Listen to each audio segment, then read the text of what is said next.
Assalamu alaikum wa rahmatullahi ta'ala wa barakatuhu. E bandiraɓe sehilaɓe jangiyankoɓe, en garti e windande men tataɓire. Hande noon eɗen janga karfeje jeetati, nayi nonde dow, nayi nonde less. Nde ɗo harfere woni ɗa koyngal, nde wonno ene nandi e koyngal innira ɗa koyngal. ɗo wono ko non wayi holko serndi o e o toɓɓere nde. So toɓɓani ɗa koyngal, so toɓɓi ra koyngal. O ɗo e o ene nandi ayna baaliɗo, ay ɗum piccuɗo o. Gayna baaliɗo, ɗum piccuɗo o. Wadde ayna baaliɗo piccuɗo, gayna baaliɗo piccuɗo. Nden ɗo ko ɗa koyngal, ra koyngal, ayna baaliɗo piccuɗo, gayna baaliɗo piccuɗo. ɗa koyngal, ra koyngal, ayna baaliɗo piccuɗo, gayna baaliɗo piccuɗo.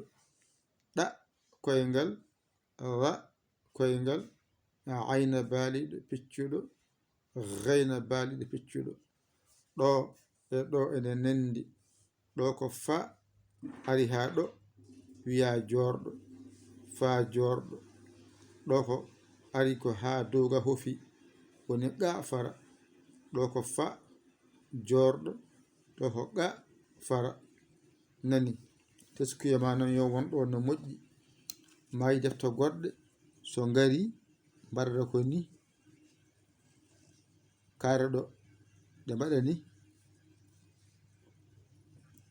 ni, ɗe kaare ɗo joni toɓɓere wotere maɓɓe dow wona fa toɓɓuɗo maɓɓe, ɗiɗi dow wona qaaf toɓɓuɗo maɓɓe. Enen noon ko oota woni fa toɓɓuɗo men, ɗo woni qaafara meɗen. Enen so tawi ko men ga dow o ko qaaf toɓɓuɗo, kamɓe noon ko wotere dow ɓe mbaɗata innire fa toɓɓuɗo maɓɓe, ɗiɗi mbaɗa dow wona qaaf toɓɓuɗo maɓɓe. Enen noon ko o jangeten. Wadde enen ko o janguɗen fa jorɗo, qaafara. Teskima kadi wona oɗo so waɗi ni fayi less wona wow, so ari hofima haadi ɗo ko fa jorɗo, so waɗi ni ari ha dow wona qaafara. Nden noon so wayi ni ko wow, ɗo ko fa jorɗo, ɗo ko qaafara. Wow jippo faye less, fa jorɗo turo ara ha ɗo, qaafara wona faye dow. aɓe nandi teskuya ma yo won ɗon no moƴƴi. Wow ko ni wayata, fa jorɗo ko ni wayata, qaafara ko ni wayata. Gartana e windande men. ɗa koyngal, ra koyngal, ayna baaliɗo piccuɗo, gayna baaliɗo piccuɗo. Fa jorɗo, qaafara. Keef, laamara. Wadde a faami kala ko wayni ɗa koyngal. Wadde a faami kala ko wayni ra koyngal. Wadde a faami kala ko wayni ayna baaliɗo piccuɗo. Wadde a faami kala ko wayni gayna baaliɗo piccuɗo.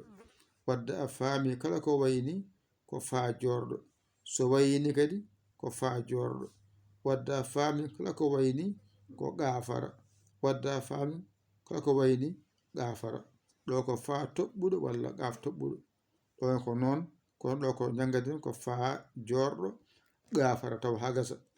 ɗo ko keef, ɗo ko laamara. on paami. ɗa koyngal, ra koyngal, ayna baaliɗo piccuɗo, gayna baaliɗo piccuɗo. ɗo ko fa jorɗo, ɗo ko qaafara, ɗo ko keef, ɗo ko laamara.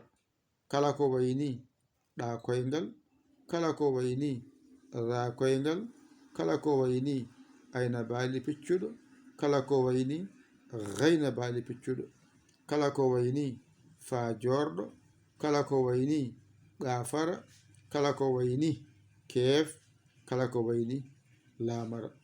ɗa koyngal, ra koyngal, ayna baaliɗo piccuɗo gayna baaliɗo piccuɗo fa jorɗo gafara keef laamara ɗa koyngal za koyngal ayna baaliɗo piccuɗo gayna baaliɗo piccuɗo fa jorɗo gafara keef laamara ɗo ko wow fa jorɗo gafara ƴettu kuɗol ma e karnema mbañitoɗa janga ɗigga a hoolaki hoorema ƴeewa camorɗoma ɗakkoɗa sara makko omo holluma ha jiita lawol aɗa jamana walluma jahana vidéo o kuccida hen aɗa ƴeewɗa haqqille ma ha jiita lawol ɗum fo ronkama noddu en e 00221 77 906